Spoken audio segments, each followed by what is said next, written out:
पत्रक में देखा मैंने। आर्य समाज ने इस देश को आजाद कराने के लिए अपना सर्वोपरि योगदान दिया। 80-85% पट्टाभी सीतारमैया अपने प्रवचनों में कहा करते थे, लेकिन इतिहास लिखते समय उन्हें लिखना पड़ा सर्वोपरि योगदान। लेकिन देश के आजाद होने के पश्चात आर्य समाज के लोगों ने समझा कि हमारा कार्य पूरा हो गया, हमें तो देश आजाद कराना था, हमारा अब राजनीति से कोई लेना देना नहीं है। और वर्तमान में भी लोगों ऐसी ही दशा बनी हुई है। मैं आपके सामने एक निवेदन कर रहा हूँ। हमारे यहाँ एक जय घोष बोला जाता है और उसमें कहा जाता है ओम का झंडा ऊंचा रहे नहीं रहेगा, ऐसा कहो, रहे अथवा न रहे, रहेगा।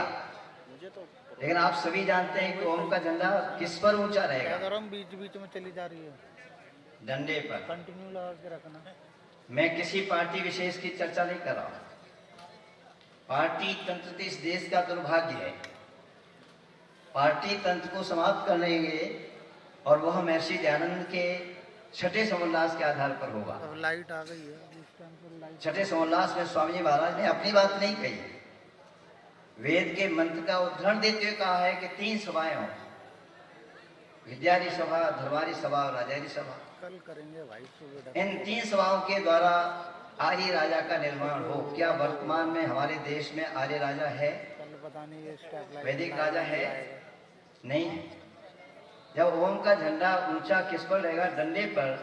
डंडा उनके पास है जिनके पास झंडा नहीं है, और झंडा आपके पास है, आपके पास झंडा नहीं है।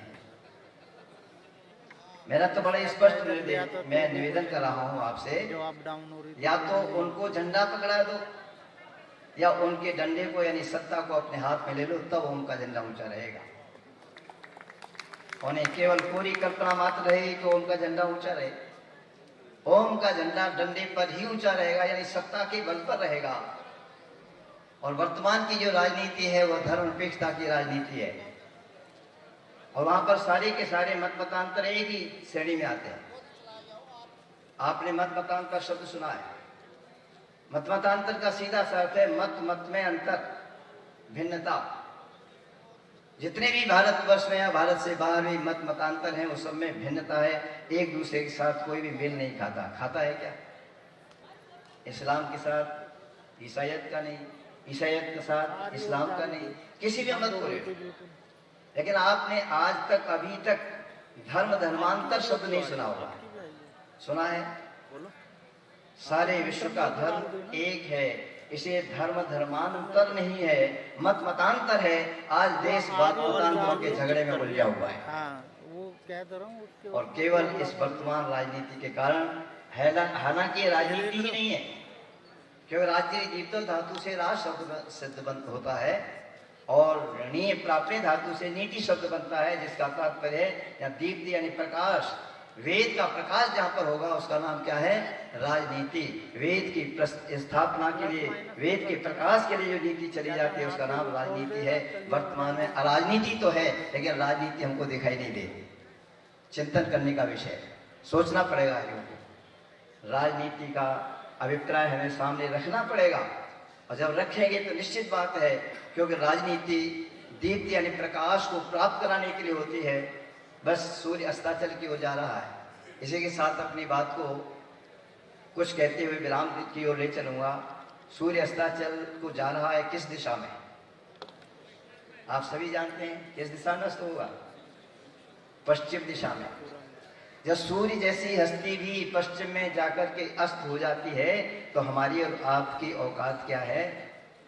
और सूर्य का उदय पूर्व दिशा में होता है, और पूर्व में केवल वेद है, और संसार की विश्ववारा संस्कृति है इसकी, और वह राजनीति है, राजधर्म है, जिसको महर्षि दयानंद ने हमारे सामने प्रस्तुत किया था।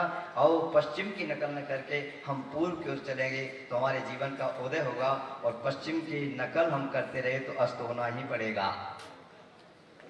विशेष न कहते हुए, क्योंकि समय अभाव है और अतिक्रमण भी ठीक नहीं है। हालांकि चंद्र कर सकता है, और मेरा पक्ष भी चल रहा है इस समय।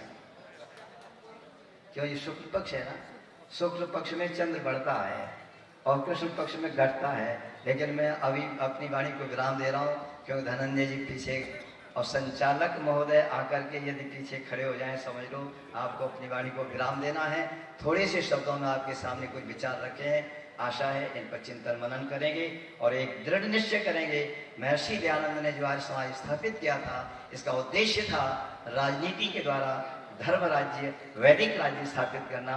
अभी वैदिक राज्य स्थापित नहीं हुआ है, वैदिक राजा की आवश्यकता है। सृष्टि के आदिकाल से लेकर के महाभारत पर्यंत चक्रवर्ती सार्वभौमिक साम्राज्य इस भारत देश के महाराजाओं का रहा है, राजाओं का रहा है। और इस समय विडंबना है कि हम धर्मनिरपेक्षता की आड़ में न जाने क्या क्या हो रहा है, उसको आप सब जानते हैं, उसे कहने की आवश्यकता नहीं। आपने वचनों को सुना, आशा है इसका चिंतन मनन करेंगे। इन शब्दों के साथ अपनी वाणी को विरमित करता हुआ सामा सत्युक्त